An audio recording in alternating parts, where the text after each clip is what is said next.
الزمن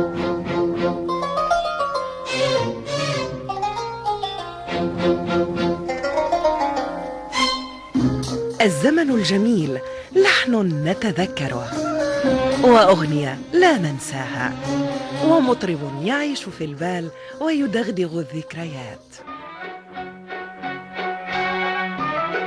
الزمن الجميل ساعتان من البث المباشر يقلب فيها مروان أبو نصر الدين صفحات الماضي الفنية من الأربعينيات وحتى سبعينيات القرن الماضي مع أجمل الأغنيات والألحان.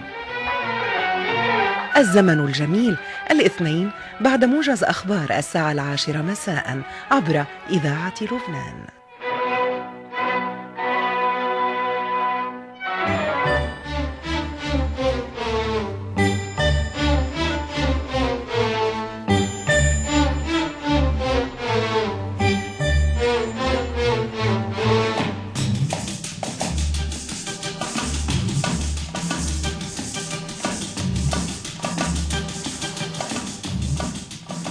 مساء الخير وأيامكم كلها خير نتمناها مستمعينا الكرام ببداية العام الجديد عام 2016، ودعوات وتمنيات وأحلام تراودنا بأن يعم السلام كل العالم وعالمنا العربي على وجه الخصوص، وبلدنا الحبيب لبنان اللي كلنا مصرين أنه نعيش فيه ونتعايش بمحبة وسلام وطمأنينة وبحبوحة وكرامة.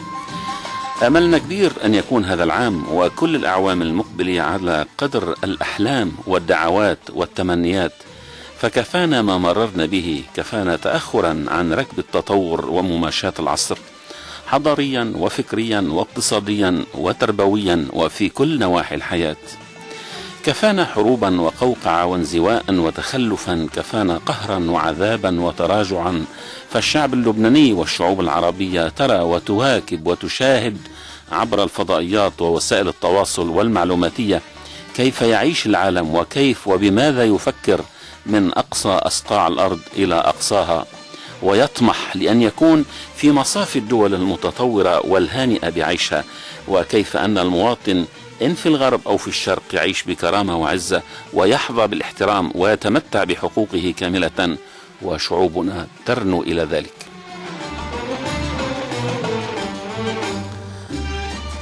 السنة الجديدة نتمنى أنه تحمل كل خير للبنانيين ولمستمعي إذاعة لبنان بشكل خاص، مع دورة برامج جديدة ووثبة أو انطلاقة جديدة حملت تغييرات وتعديلات عديدة.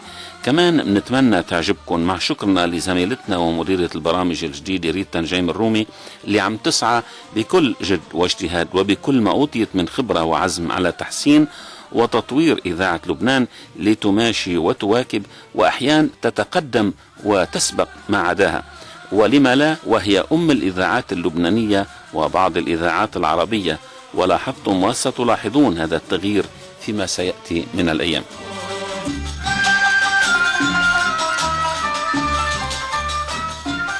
إلا أنه هالفترة أو هالبرنامج المباشر على الهواء الزمن الجميل سيبقى يلقي الضوء على من هم في الظل، وسينبش الجميل من الزمن الجميل، وسنسمعكم ما لم تسمعونه، وسنعرفكم على من وما لا تعرفونه من خبايا وخفايا وأخبار الزمن الجميل. مستمرين معكم، إنما كل يوم جمعة من الساعة 2 للساعة 4 ابتداء من الجمعة المقبلة 8 كانون الثاني. تابعونا واستعيدوا الذكريات التي تبعث الحنين إلى ماضي يذكرنا بكل جميل، كيف لا وقد كنا في مقتبل العمر ونحن نشهد الآن الفرق بين الأجيال والعقود، ونقيم ونسمع ونستمتع بكل جميل. في هذه الفترة أو هذه الحلقة، وهي الأولى في دورة برامج شتاء 2016، سنتابع ما هو على لائحة الانتظار. وبعد أن كنا الاثنين ما قبل الفائت مع عائلة فنية ممثلة بالفنانة لينا قباني، والتي تحدثت عن خالها محمد جمال وأمها فاتن جمال وشقيقها وخال آخر لها، موضوعنا الليلة أيضا عائلة فنية لها اسمها وشهرتها الواسعة في لبنان والوطن العربي أيضا، وهي عائلة بندلي، وهي مؤلفة حسب ما أعتقد من 12 أخ وأخت، وسنرى معهم الليلة تفاصيل أكثر، وجلهم فنانون يعزفون وغالبيتهم يلحنون ويغنون، ويكتبون أيضا: عميد العائلة روني بندلي وشقيقته دورا وشقيقه روجيه، ثم ميشلين وفادي وفاديا وناديا وغيرهم. لكن ثمة مسألة تواجهنا دائما، وهي توقيت فترتنا وبعد المسافة بيننا وبين بعض الضيوف، وهذا ما حصل الليلة. فعائلة بندلي من طرابلس وهي مقيمة هناك، باستثناء فادي الذي صودف أنه سافر منذ أسبوع في رحلة عمل فنية. سنضطر للتحدث مع قسم من العائلة على الهاتف. ستكون معنا الفنانة دورا والفنان ريني والفنان روجيه وميشلين أو غزالي كما يسمونها، ولا ندري من أيضا.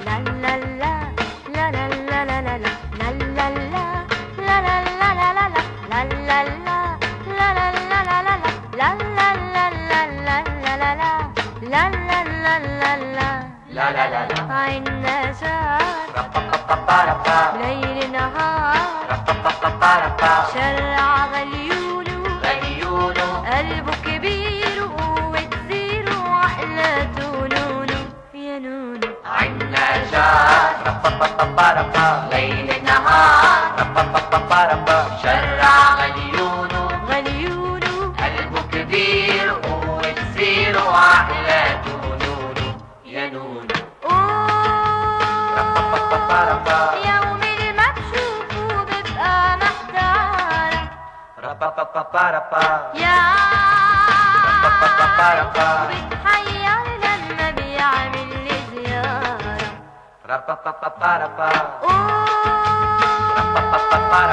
ما عنده إلا اشتقنا يا جارة يا يحلف بعيوني ويغمز بعيوني. وإذا كانت دورا بندلي لها تاريخ فني عريق وأغنيات شهيرة، فإن لشقيقاتها أيضا أغنيات شهيرة ستسمعونها، ولأشقائها أيضا بعض الأغنيات والكثير من الألحان التي ستفاجئكم أحيانا. ومن يشاهد هؤلاء الأخوة على اليوتيوب أو في الفيديوهات يندهش ويستمتع ويعجب بهذا التناغم وهذا التنسيق وهذا الاتفاق وهذه المحبة بين بعضهم البعض، ويلاحظ أنه عندما يغني فرد منهم فكأن الجميع يغنون. وعلى فكرة فإن كل فرد من عائلة بندلي يعزف على أكثر من آلة، حتى يكادون جميعا يعزفون على كل الآلات.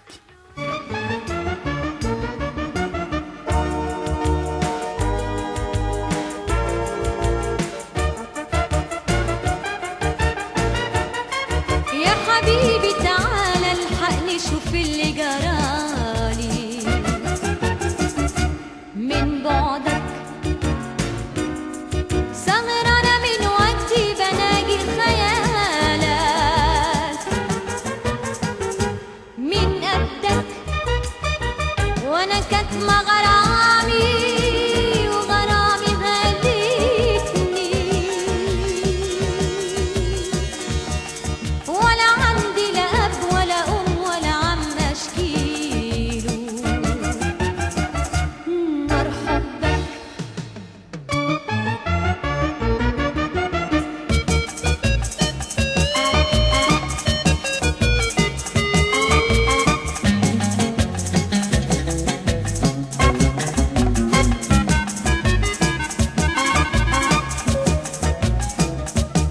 نتالي قطعت اخبارها ما تشوف عين، قالولي بعيد سفارة قالوا بلادها زين، يا مين ياخدني دارا تبوس منها الجبين. ناتالي ناتالي ناتالي آمنت بالله آمنت بالله نور جمالك آية آية من الله.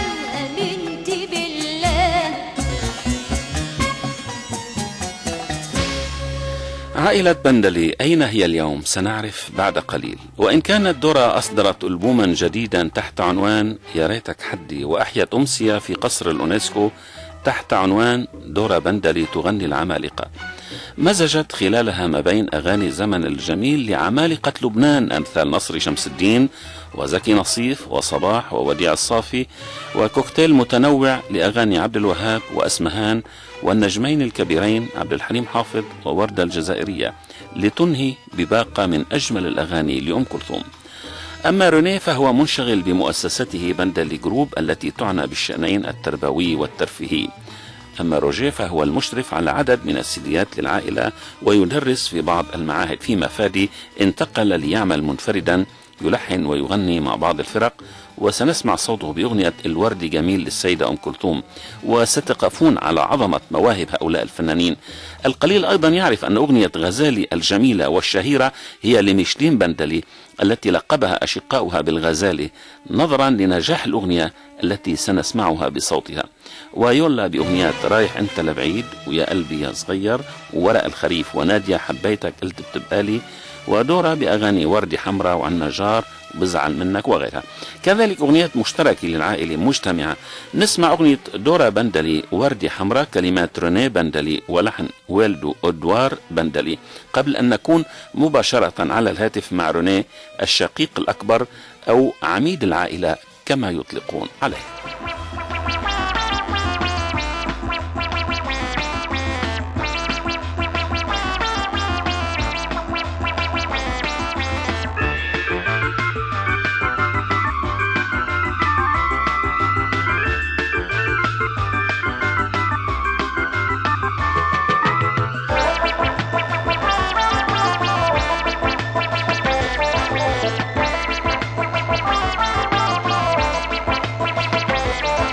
وردي حمرا المثلي سمرا بسرمات البقلة،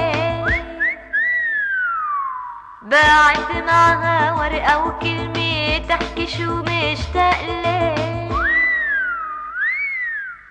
وردي حمرا المثلى سمرا بسرمات البقلة، باعت معها ورقة وكلمة تحكي شو مشتاق لها. هالورد الباعتها محبوبي الغالي بلونها وريحتها سحرت قلبي وبالي. هالورد الباعتها محبوبي الغالي بلونها وريحتها سحرت قلبي وبالي. قديش بتحلالي وبتحيي امالي، قديش بتحلالي وبتحيي امالي. باعتها حبيبي القلبي تيلي مشتاق لي. وردي حمرا إذا مستمعينا، بداية للحديث عن عائلة بندلي والاستفسار عنها بعد ما لمع نجمها في العقود الأخيرة من القرن الماضي، ثم قلت الأخبار عنها، معنا مباشرة على الخط رونيه بندلي. مساء الخير أستاذ رونيه. مساء النور. كيفك؟ كيف أحوالكم؟ الحمد لله. أول شيء بدنا نعيدكم ونعيد كل العاملين بالإذاعة، وكمان بدنا نعيد المستمعين. إن شاء الله بتكون سنة خير وبركة وبحبوحة وسلام، وأهم شيء السلام. طبعا أكيد. نعم. ينعاد عليكم جميعا بالصحة والعافية يا رب. أستاذ رونيه، يعني عائلة بندلي مثل ما هي معروف عائلة فنية شهيرة، وخاصة في العقدين الأخيرين من القرن الماضي. نعم. يعني أولا لمن عاصروا تلك الحقبة وللجيل الجديد أيضا، كم هو عدد أفراد العائلة ومن هم إذا سمحت؟ أوكي منيح. هلا رح نحكي. أول شيء خلينا نبلش بالجيل الأول اللي هو الوالد والوالدة اللي هن إدوار بندلي ونعيمة بندلي. الوالدة كمان بتغني؟ أنا أدوار طبعا بتغني وبتعزف ويعني شو بدي أقول لك، وصوت رائع. في شيء تسجيلات بصوتها؟ يمكن يكون عنا شيء بس مش بالأرشيف كأرشيف، يمكن يكونوا مسجلينهم هيك بسهرات، عرفت كيف؟ نعم. منزلية. المهم بالنتيجة هذا الجيل الأول. هلا في قصة حبب أنا يعني هيك أذكرها، ما بعرف إذا كان المستمعين قادرين هيك. تفضل. لا القصة إنه بس تعرف البابا على الماما، انعجب كتير بصوتها وحس إنه يعني إنه هو بيقدر هو وياها يعملوا يعني شيء له علاقة بالفن، لأنه هو بيلحن. وطبعا تزوجوا وقرروا انه يمكن هو ما حيطلع له حظ انه مثلا انه يصير معروف، او الماما كمان. المهم بالنتيجة قرروا انه يجيبوا 12 ولد، خوفة ما انه بركي ما اجوا كلهم فنانين، بركي شي واحد منهم بيزمط بيصير طلع فنان. فقال احنا 12 ولد، اسم الله. هذا الجيل الثاني. رح نبلش بميشلين، دورا. ميشلين اكبر شيء؟ ايه ميشلين، ايه. دورا، روني، بعدين يولا الله يرحمها. إيه. الله يرحمها. وبعدين عنا فاديا، بعدين عنا روجيه، بعدين عنا ناديا، بعدين عنا عنا قلنا ناديا باردون، عنا اول شيء يولا، فاديا، ناديا، روجيه، نورما، رندا، صح، سونيا، هانيا، بعدين اخر العنقود فادي. فادي اخر اصغر شيء. 3 صبيان و9 بنات. الله يخليكم وكان الموجودين. كل امله الوالد والوالده انه املهم انه يكون شي واحد يزمط هيك جينيا، يعني انه يزبط ويصير فنان حتى يكمل رسالتهم. طلعوا انه الباقيين انه كلهم فنانين ومميزين. وطبعا الوالده لها فضل كتير كبير علينا، لانه ربتنا مش بس انه العلم ما كان شغله كتير مهمه ومقدسه عنا بالبيت، وانما بالفن ووجود الفن. وبعدين نحن درسنا ويعني بهالمنطلق. طيب بدايات العائلية يعني كيف ومتى ومع من وبمن؟ يعني ما بعرف أنا. نحن مبدئيا خليني أقول يمكن البدايات بالنسبة للجمهور نعرفنا نحن ببرنامج كنا نضيف الشرف بعائلة بندلي باستوديو الفن بتلفزيون لبنان. كان أول ما بالسبعينات. ايه طبعا. هوني كنا عرفت العائلة وكنا كضيوف يعني، لأنه مشتركين ولا شيء، واستقبلونا وكانت هيدي أول إطلالة لنا كعائلة. بس طبعا نحن إذا عم نحكي دورة كان لها، لأنه نحن دورة بنعتبرها على طول نجمة العائلة. نجمة العائلة أنا هيك اعتبرتها. أيوة صحيح. أنت عميد العائلة وهي النجمة. هلأ رح نحكيها. ايه بقى كان الوالد على طول كل ما يلحن على طول كان يرجع لحتى يسمع كيف طالع اللحن. وبعدين اشتركت بعدة مهرجانات دورة. ما كان لسه العائلة بلشت يعني على مستوى العائلة، يعني العائلة كمان لها قصة حتى صارت عائلة فنية بالمفهوم اللي الجمهور بيعرفوا انه شافونا مجموعين وهيدا. والفكرة كانت كتير مهضومة. ما بعرف إذا كان فينا نخبر عنها شوي. طبعا أكيد. بقى الفكرة مهضومة إنه كان في عيد الأم وخي روجيه. طبعا نحن كنا كل واحد منا، أنا كان عندي فرقة غربية موسيقية، وإنه عزمونا على أساس بدنا نعيد الماما. المهم بالنتيجة بنفوت بنلاقي حالنا روجيه عامل ستيج بقلب المطبخ، مطبخنا شوية كبير، عامل ستيج بقلب المطبخ وجايب أخواته اللي أصغر منه ومدربهم على أغاني للأم، يلي بالمعالق يلي بالطناجر يلي عرفت كيف. إنه كانت شغلة هيك. وأنا جيت وطبعا الماما كانت حاضرة والبابا. طلعت أنا هيك قلت أنا إنه نحن ما بدها شيء يعني منبلش من هون. وكانت الفكرة انطلقت من هالفكرة هيدي إنه كل العائلة تجتمع ونعمل نوع من فرقة موسيقية. بقى هيدي الفكرة كمان هيدي كانت كمان انطلاقة للعائلة. أنا عرفت إنه كمان مذكورة هي شي محل قريتها أنا إنه راحوا تشكوا عليكم الجيران عملتوا مزبوط. هيدي قصة ونقلناها كمان على المسرح. وسمينا العمل وقتها، وكان هذا يمكن أول إطلالة بنقدم فيه عمل مسرحي غنائي وفكاهي. كان اسمه حارس البلدية. هلأ نحن بالبيت لأننا يعني كتار على طول 24 على 24 على طول في ناس فايقة وعم بتمارس الموسيقى أو عم تدرس أو عرف كيف. على طول يعني قد ما بتجي لعنا بتدل في ناس تفتح لك وبتستقبلك. المهم بالنتيجة بده يكون كان عنا هيك سهرة والجيران يعني وتأخرنا شوي بالسهرة، والجيران شوية يمكن بدهم يناموا من يشوقوا بكير. فاتصلوا للبلدية عم بيقولوا يا عمي ابعتوا لهم حدا خلي بقى يوقفوا يسكتون. يعني الدق والهيدا والموسيقى والغنى. المهم بالنتيجة بيجي حارس البلدية جاي وبده يعمل محضر إقلاق راحة وإنه بدنا نسكت. استقبلنا إنه طول بالك بتشرب فنجان قهوة عمالك شوي، ليك خلينا نسمعك هيدي وخلينا نسمعك هيدي وخلينا نسمعك هيدي. مبسوط. آخر شيء هو بصير يشارك معنا بالمغنى، وآخر شيء بيقول يا عمي شو هالجيران هدول اللي ما بيعرفوا يقدروا بهيدا الكونتكست، يعني بهيدا الفكرة. أخذنا الفكرة تبع حارس البلدية ونقلناها على المسرح، وهي قصة حقيقية يعني. والله. نعم.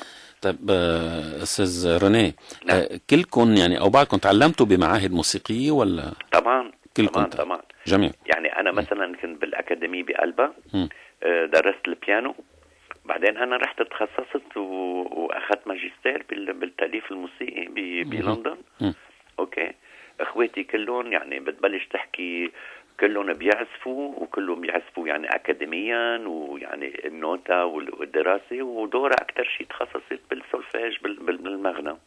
نعم. بس كلنا مثقفين، غير انه الثقافة الموسيقية نحن ناس يعني اهلنا تعبوا علينا على مستوى علم، لانه كانوا يعتبروا هذه كمان خبرية لازم نحكيها للمستمعين، انه كان كل ما بدهم يقصصونا لانه مثلا يجبنا علامات شوي اقل من العادة، او لانه يعني في شيء بالمدرسة ما ظابط، بيقصصونا بيقولوا لكم اليوم ما في موسيقى.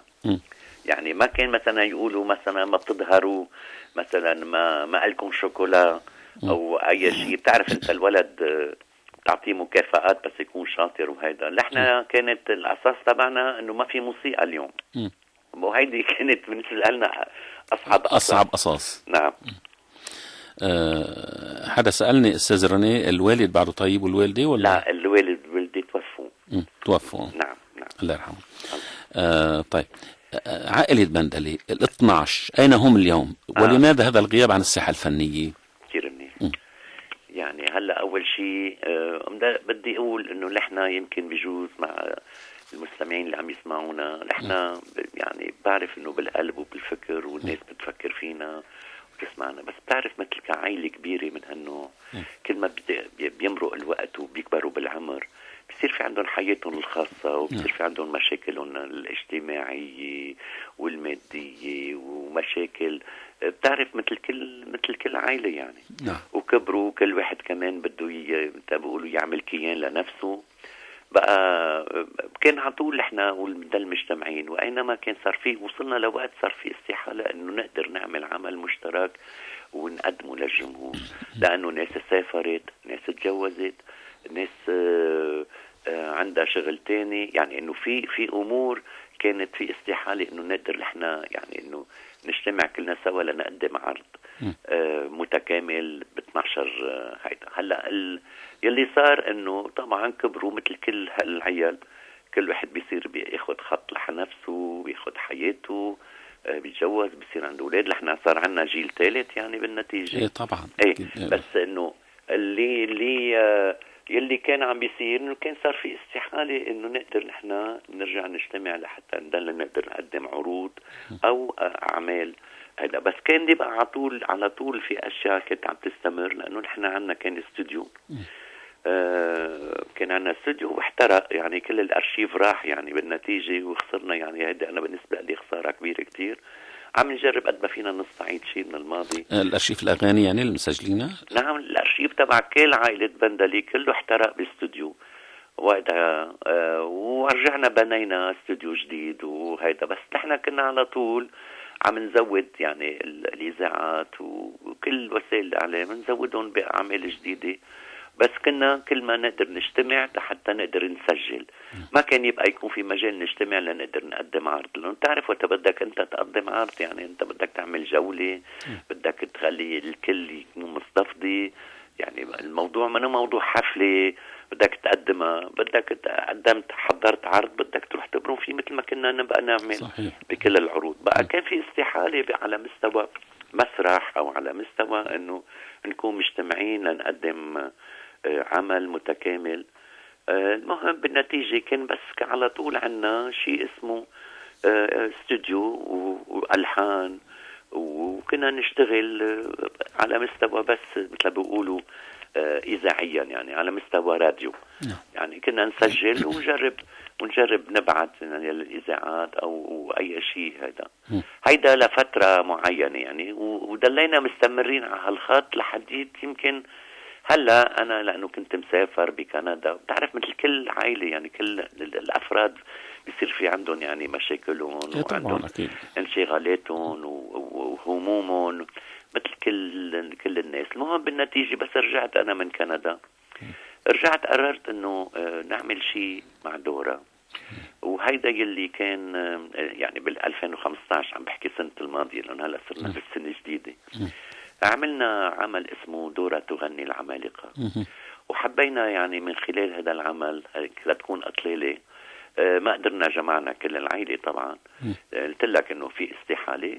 اكتفينا ان نكون انا ودورة على خشبة المسرح، وكانت يعني بدك تسميها امسية غنائية. بس انتوا دورة روجيه وميشلين؟ روجيه وميشلين كانوا يبقوا عم بيحضروا ما كانوا عم بيشاركوا بغير عمل تتعاونوا معهم. اكيد. يعني انتوا اللي فهمتوا انه 4 بس اللي بعدكم عم تتعاونوا تقريبا. نو نحن حتى كل واحد فرد من العائلة اذا كان في عنده فكرة، اذا كان في عنده بنشتغل على مستوى بس بدك تقول مختبر او استوديو. عرفت كيف؟ وانما على مستوى خشبة مسرح. يعني صفيت انا ودورة اللي اكثر شيء متفرغين لنقدر نقدم شيء. بقى هيدي الاطلالة اللي انا عم لك عنها اللي احنا مسميها امسية غنائية، مثل فكرة امسية شعرية بس امسية غنائية. بطريقة الطرح اللي فيها انه كنا عم نجرب نكرم العمالقة اللي كانوا الموجودين بلبنان او بالوطن العربي او حتى ببلاد الغربية او حتى البلاد الاجنبية. كان في مزيج من مقاطع من كل فنان، وكنا عم نحاول طبعا ما فينا كنا نقدم لكل الفنانين اللي توفوا، بس هي تكريم كان لكل هالعناصر هيدي او لكل هالمبدعين. انا بدي على كل حال استغل الفرصه حتى اشكرك. بعثت لي تسجيل وراح يذاع لي اول مره. بس رح نذيعه بالساعه الثانيه بعد ما نحكي مع دورة. نعم. ايه. بقى من هالمنطلق يلي صار انه نحن هلا بهيدا العمل هلا صار فينا نحن نبتدي، لانه طبعا بيجينا اتصالات لنعمل جوله. وهي الفكره رح تكون يعني امسيه غنائيه، ما رح يكون عرض مسرحي استعراضي مثل ما قالوا بالعاده عائله بندلي تقدموا.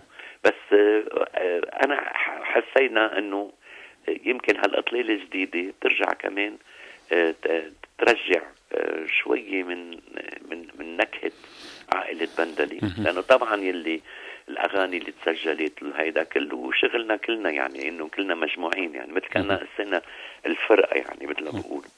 بس اللي عم بيصير انه هلا انا ودورة اكثر شيء متفرغين، مشان هيك فينا نلتزم لحتى هالامسيه الغنائيه نقدر نبرم فيها بالوطن العربي وبلاد الاغتراب. كيف علاقتك بريمي بنتك؟ عم تتعاونوا فنيا انت وياها؟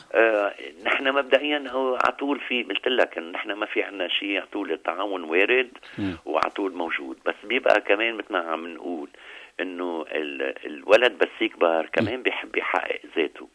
بقى ريمي مؤخرا حبت تعمل CD كله من ألحانها، وطبعا من كلمات شعراء. من ألحانها. كله من ألحانها. شفناها من أسبوعين كانت هون مستضيفتها زميلي. وبنفس الوقت يعني انه نحن كمان يعني بوضع انه كل واحد منا بمطرح، لانه مثلا ريمي بالسويد عرفت، وبتجي بس بمناسبات معينة، دونك ما في مجال انه نقدر نحن نتعاون بالمفهوم الفني الاحترافي. بضل في لقاءات وبنشتغل وبنفكر ومنخطط شو ما كان، بس ما في مجال حتى تقدر تعمل شيء لتمضيه وما يكون في التزامات. يعني انه احنا الناس ملتزمين بهالموضوع، لانه هيدا رسالة اكثر ما تكون مهنة. بقى من هالمنطلق وانا كتير يعني سعيد، لانه هي كمان عم تحقق نفسها، عم تحقق ذاتها، وهذا الشيء يعني كتير بيرضيني. بيسعدك طبعا اكيد. الولد استاذ روني، بدي تحكي لي شوي عن مؤسسة روني بندلي جروب. كويس، انا بشكرك على هالسؤال. روني بندلي جروب هو مجموعة من ناس مبدعين، ملحنين، شعراء، مطربين، مغنيين، تقنيين، مثقفين، مفكرين. يعني أنا عم بعطيك فكرة شاملة عن فكرة روني بندلي جروب. كلمة جروب هون إنه مجموعة من الناس اتفقوا إنه يعملوا، بس بنفس الوقت يلي بده يمضي أي فكرة بالنتيجة بيكون روني بندلي. يعني بيجوا بيعرضوا أفكار، أو أنا بيكون عندي فكرة، بطلب من الناس اللي هن بيكونوا باختصاصهم، نطلب منهم وبصير نشكل نحن جروب لنقدم هالفكرة أو هالعمل أو هالسي دي أو شو ما كان يكون. خلينا نشرح شوي روني بندلي جروب. هي عبارة عن مؤسسة بتجمع مثل ما حكينا، بس بنفس الوقت في عندها مثل ما بيقولوا يعني اختصاصات مختلفة، وبنفس الوقت في عندها فروعة، بمعنى انه مثلا في ناس بتهتم بالمسرح الاطفال، لانه نحن كمان اخذين منحى تربوي، وهيدي شغلة يعني انا بشكر وزارة التربية والتعليم العالي يلي كمان عم تساهم لتدعم كل افكارنا وكل تطلعاتنا، وهن بيعتبروا انه يلي احنا عم نجرب نقدمه للطفل كمان شيء مميز. خلينا نحكي شوي عن الطفل بعدين ننتقل على غير شيء. بالنسبة لموضوع الطفل، في عنا نحن هلا قدامنا يعني عنا سي دي أنجز، واخذنا فيه كمان تعميم من وزارة التربية والتعليم العالي انه يتوزع، انه ينعمل علم خبر تعميم يوصل للمدارس الخاصة والمدارس الرسمية، واسمه هالسي دي هيدا اللي هو بنسميه كتاب الكتروني، يعني اي بوك. لأنه بتعرف اليوم هلا صفينا بعصر التكنولوجي، بقى تحتاج لتحط سي دي وتسمعه، صار فيك تقرا يعني تشوف صورة وصوت، تشوف الأشياء كيف عم بتصير. بقى هيدا الكتاب الإلكتروني اسمه من أعياد مدرستي، وحرصنا إنه يكون أصلا كل الشعر للأستاذ بشير الضيقة والألحان والتوزيع لألي. هيدا من أعياد مدرستي سي دي بيتوزع بالمدرسة، بياخدوا أستاذ الموسيقى بس، يعني كل مدرسة بتاخد كتاب إلكتروني، وهن بعدين بيرجعوا بيعلموا هالتلاميذ بالمناسبات اللي موجودة بالمدارس، اللي هي مثلا ممكن نقول عيد الاستقلال، عيد المعلم، عيد الأم، عيد الشجرة، عيد الطفل، عيد الشهداء.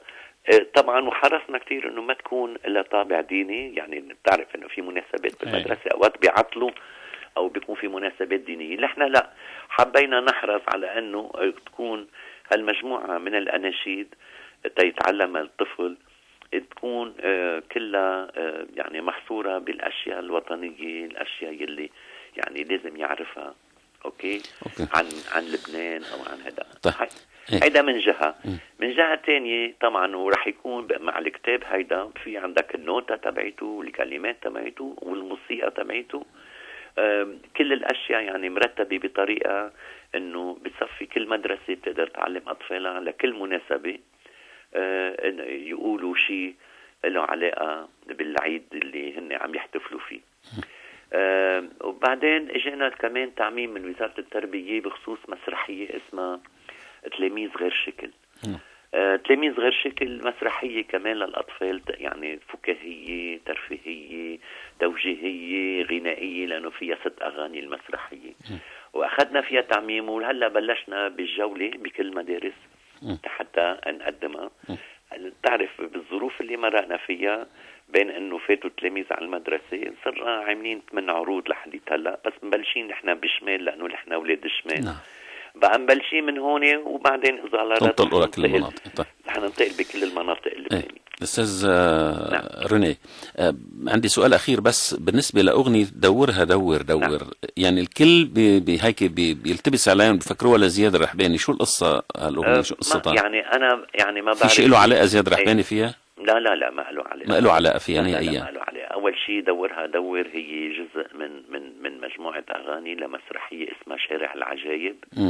ووقتها انطبعت LP 33 تور، يعني 33 دورة. وكان ما كان في شيء اسمه CD ولا كان في شيء اسمه كاسيت. وطبعا كل الإذاعات حصلت عليها. هلأ بالوقت اللي نزاعد فيها يمكن كان بلش أستاذ زياد يعطينا هيك نفحة عن جو بيشبه كتير هالجو. أيوة. بقى بده يكون التبس على الناس، ونحن ما كان هاممنا انه اذا كان زياد ولا روني ولا انه عرفت، ما كان هذا الموضوع انه كتير حريصين عليه، الا وقت بيقابلونا حدا بيسالنا، لانه كمان استاذ زياد سالوا قالوا لهم لا. ايوه. مش لالي بقى. نحن من موقعنا اذا سئلنا اكيد رح نحكي، بس انه نجي نرجع نقول نصحح او ما نصحح. هلا في ناس عم تصحح، هلا مثلا باليوتيوب موجوده في ناس بتقول انه هذا لزياد، اوكي، صحيح. وفي ناس بترد على الكومنت بتقول لهم لا هيدي مش لزياد، هيدي لروني بندلي. لاحظت شيء انا. نعم. بدي اشكرك استاذ روني بندلي على الاطلاله معنا الليله. شكرا لك. انا كمان بشكرك استاذ مروان، وبشكر جميع العاملين عندك، وان شاء الله بتكون كل عام انتم بخير، وبكون سنة خير وبركة على الجميع وعلى كل المستمعين ان شاء الله ينعاد عليكم جميعا بالصحه والعافيه. استاذ روني بندلي الف شكر لك. لك.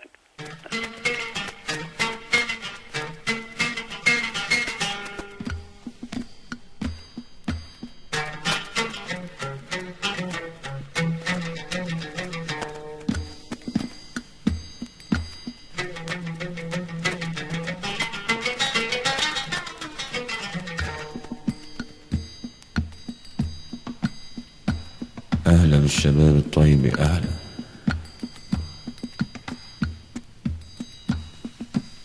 هيدي خي القصة طويلة، بدورها خي. دورها دور دور واعطيني شحطة قبل ما تجينا الشرطة. دورها دور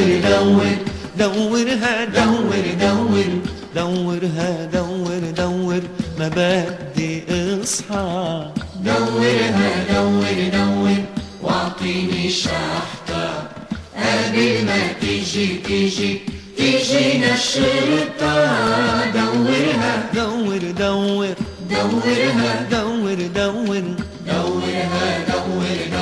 ما بدي اصحى.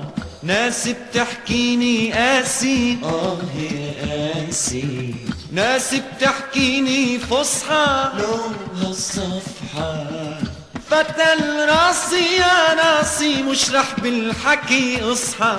قاسي والزمن ناسي، ضاعت الفرحة. دورها دور واعطيني شحطة قبل ما تجينا الشرطة. دورها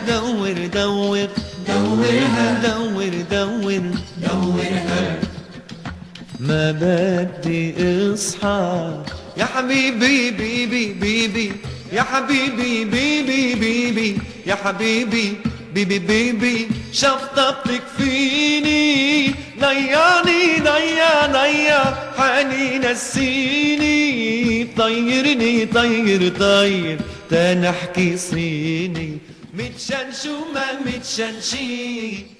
إذا مستمعينا بهالسهرة المخصصة لعائلة بندلي في زمن إذاعة لبنان الجميل، نواصل التحدث مع بعض رموز هالعائلة التي ينوف عددها على 12 فنان. نواصل التحدث والتحاور ولكن هاتفيا نظرا لظروف تتعلق كما ذكرنا غالبيتها ببعد المسافة. الفنان روجيه بندلي معنا على الخط أيضا من طرابلس بشمال لبنان. أستاذ روجيه بندلي مساء الخير. أهلا سيد مروان، كيفك أستاذ روجيه؟ يعني كان معنا وعليك بالصحة والعافية.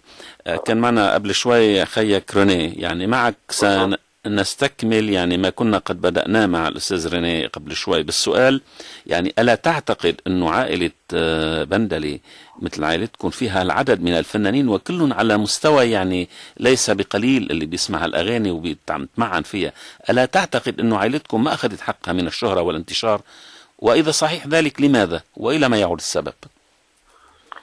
أول شيء بدي أعيدك ودي أعيد المستمعين الكرام كلهم ينعاد عليهم. إن شاء الله 2016 بتكون أحسن من سابقاتها إن شاء الله. بالنسبة لموضوع سؤالك، هلا هناك تقصير رسمي وتقصير كمان من الجهات الخاصة المعنية بهالمواضيع الإنتاجية، لأنه عائلة البندلي مش بس فرقة موسيقية بتغني انها يعني كما قال عبد الوهاب من زمان انه هيدي ثروة لبنانية.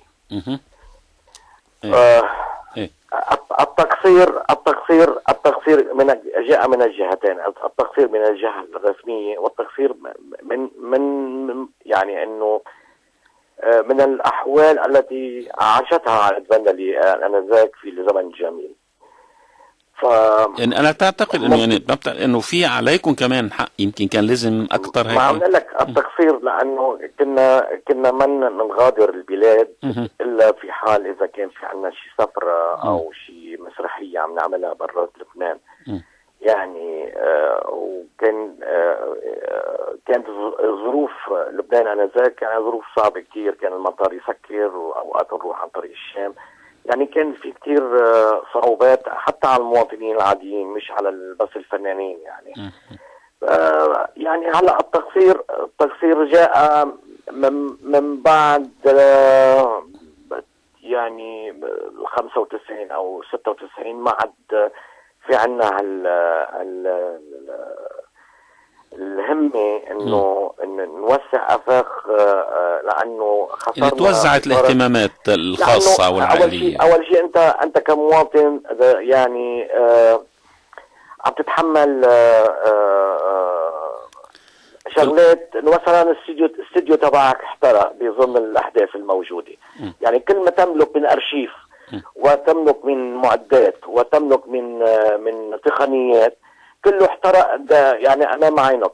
فما عاد صار عنا، صار همنا الوحيد، كان هاجس الوحيد انه ارجاع بناء هذه المؤسسة، بناء على صعيد تقني وصعيد فني، واسترجاع اقل الممكن الارشيف الذي احترق. وهذا صعب كثير لانه بدك تجيبه من الاذاعات العربيه الموجوده وتراسلها وكذا والى اخره لحتى تقدر تعيد يعني انه الذاكره او تنشيط الذاكره الوطنيه او الذاكره الانسانيه لهذه الفرقه البندلي. يعني من جهه انه الخساره كانت كبيره كثير، ولكن كان الجهد اكبر عن بيت البندلي انه لحصولهم على ما تبقى من هذا الارشيف، لانه هذا تاريخ نحن نعتز فيه كما نعتز بتاريخ والدي ووالدتي، فكمان هذا تاريخ لازم ينحفظ. ويعني نشوف كيف يعني لحديث الان انا يعني احاول ان اراسل اذاعات عربيه واجنبيه، منها اذاعه بريطانيا واذاعه مونتي كارلو، انه الحصول على حصول قدر الامكان الارشيف البندلي الموجود عنده. قديش عدد الاغاني او الاعمال اللي عندكم تقدرها؟ اعداد كبيره، يعني يتجاوز، هلا اذا بتحكي مع الوالد والوالده والاخوه كلهم يعني يتجاوز 1000. يعني في 1000 عمل. لا اذا عم نحكي يعني من اوائل السبعينات، يعني 73 لحديث هلا، يعني انه في من فوق ال1000. طبعا مهم تجمعون اكيد. او اعمال حتى في اعمال مسرحيه كمان راحت بهالازمه يعني. يعني اللي استاذ رجاء اللي بيسمع او يشوف الفيديوهات العائلة بندلي على اليوتيوب، طبعا يعني صار اليوتيوب مرجع اليوم اللي بده يشوف شيء، بياخد اولا بيستمتع بفن عائلة بندلي والفن الراقي، ثانيا بياخد درس بالمحبة والأخوة بين بعضكم والتعاون يعني، وهذا شيء جميل جدا لا يقل أهمية عن الفن. التناسق والتناغم شيء رائع وجميل جدا، حتى بينعكس على الفن ذاته. مشان هيك نحن سؤالنا انه يا ريت نتمنى كنا لو هيك تكفوا تعملوا اعمال بعد متعاونين كلكم سوا. اكيد من هلا بس تتيح لك الفرصه تتهيأ الاجواء، اكيد انت يعني لا محال انه بدك تتحرك وتعمل شيء يليق بهالعائله وتاريخها بنفس الوقت. وهذا منوط الى الظروف الانتاجيه والظروف يعني اللي عم تحيط فينا، لانه نحن اليوم مثل كل مواطن عم بيعاني من ازمات ومن يعني انه يعني انت بتعرف اللي عم يصير حوالينا بالعربيه، فكله هذا بينعكس يعني بينعكس على بسموه على على شغلك، على وضعك، على تفكيرك، لانه انت بالاخير الانتشار تبعك مش بس لبنان، لازم يكون انتشار على الصعيد العربي او هيك عن الوضع الخاص لكل فرد يعني منكم طبعا. طبيعي. طيب استاذ روجيه، يعني بدي منك هيك شوي، شو هو دور كل فرد من عائله بندلي ببداياتها طبعا؟ يعني كيف كنتوا توزعوا الادوار؟ يعني مين بيعزف، مين بيكتب، مين بيلحن، مين بيغني؟ لاحظت انه كتار بيغنوا انا كمان باصواتهم من الاغاني. اكيد اكيد. على عائله بندلي يعني المعروف عنها انه هي مؤلفه من 12 فرد. صحيح. هي 3 شباب و9 بنات. عدا عن البي والام. ما عدا البي والام. هدول يعني نحن كنا اولاد صغار، كنا نراقب الوالده والوالد بس يكون عندهم سهرات خاصه او سهرات بالبيت ويغنوا. كنا نحس انه هالموسيقى كثير قريبه على اذاننا وعلى قلوبنا وعلى احاسيسنا. يعني نجرب نقلدهم قدر الامكان. يعني مثلا انا امسك العود شوي وطنطن، يعني اقلد الوالده او اقلد الوالد شوي على الكمانجا او على البيانو. فهيدا منذ البدء بلشت الفكره تنشأ. بس صار يعني عمرنا شيء بحدود العشرينات. لا اقل بكثير. يعني 11 سنه 12 سنه بلش تنمى فينا المحبه الى الموسيقى والقرب منها. فصرت انا اتعلم العود من خلال والدتي ومن خلال والدي. اساله سؤال من هون واعمل من هون، وحتى انا علمت اخواتي من بعدي، علمتهم كمان اللي انا بعرفه واللي تعلمته. وشكلنا فرقه انذاك بعيد الام. شكلنا فرقه مع يعني اخوي كلهم بنات وبنات، وانا كنت على البزق يومتها. وعملنا هالفكره هيدي، وبي كان يعني متفاجئ كتير انه شاف انه هذا الطاقه موجوده بكل فرد من هالافراد. فاعطاها الزخم المعنوي واعطاها الزخم، يعني اتجه للانتباه فيها. فصار هناك تعارف كتير على ايامنا. نجيب حنكش الله يرحمه وكتير من انذاك تلفزيون لبنان كان الوحيد، كان يصور سهرات عنا بالبيت، وكنا اطفال نحن. وهيك انطلقت الفكره الى ان قررنا انه نعمل شبه يعني فريق عمل كبير ونطلع فيه على المسرح لحتى يشوفوا الناس هالمواهب الموجوده وهالمواهب الصادقه وهالمواهب المعطاء. سؤالي يعني هيك انا مثل ما لاحظت انه الكل بيعزفوا والكل بيغنوا، ويمكن تقريبا بيحكوا بيعملوا شعر او مش الكلهم. نعم ما بعرف. اكيد كلكم تعزفوا على الالات كلها؟ انا بلحن وبكتب وبالف وموزع موسيقي بنفس الوقت. يعني كل شيء ما يختص بالتوزيع الموسيقي انا يعني انه برافق هالمواضيع عدا الالحان الموجوده. هلا عندك كثير من اخواتي، يعني مثلا عندك ناديه شاعره يعني صح. انه نعم اكيد بتكتب وبتالف وبتلحن في نفس الوقت. وعندك وبتغني كمان فيها بصوتك. اكيد كله بيغني بالبيت، ما في واحد ما بيغني. كله بيغني. وكله اذا ما الفرد يعني اللي بيغني الا ما تنطبق عليه الاشياء يعني العطاء الفني من خلال ايقاعات، من خلال كورال، من خلال يعني انه عدة اشياء صح. موجوده بكل شخص. انت كم اغنيه عندك بصوتك؟ عندنا في 3 اغاني هون. انا صدفه انه انا غنيت كذا غنيه، بس انا ما عندي، بس عندي الحان كثير. يعني قد ما بدك الحان فيه، بس انا بصوتي لانه كنت انا دائما شوف الحاني بدورا او شوف الحاني بيولا او بنادية. دائما هدول يعني بيعطوني الاحساس اللي انا بدي اياه. في عندك اغنيه حلوه بقى بدي بيروت، رح نسمعها هلا. أنا بدي أشكر مداخلتك أستاذ روجيه بندلي، إطلالتك معنا. شكرا لك. شكرا لك حبيبي، شكرا. الله يخليك.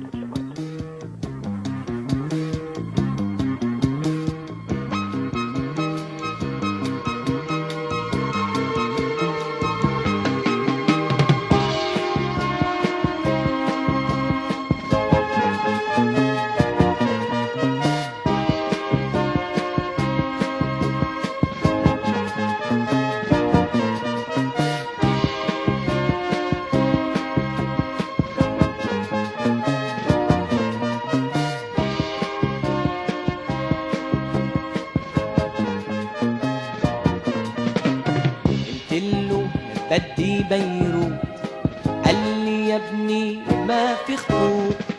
قلتله بدي بيروت، قال لي يا ابني ما في خطوط. صدها بنفسك مهما يكون، توصل قبل التليفون. صدها بنفسك مهما يكون، توصل قبل التليفون. توت توت توت توت توت. قلتله بدي بيروت، قال لي يا ابني ما في خطوط. قلتله بدي بيروت، قال لي يا ابني ما في خطوط. صدها بنفسك مهما يكون، توصل قبل التليفون. صدها بنفسك مهما يكون، توصل قبل التليفون. ما يقرب الدقيقة من الآن ونكون مع موجز أخبار الساعة 11 مع الزميل محمد حجازي. نعود بعدها لمتابعة فترة الزمن الجميل ودائما مع عائلة بندلي لهذه الليلة.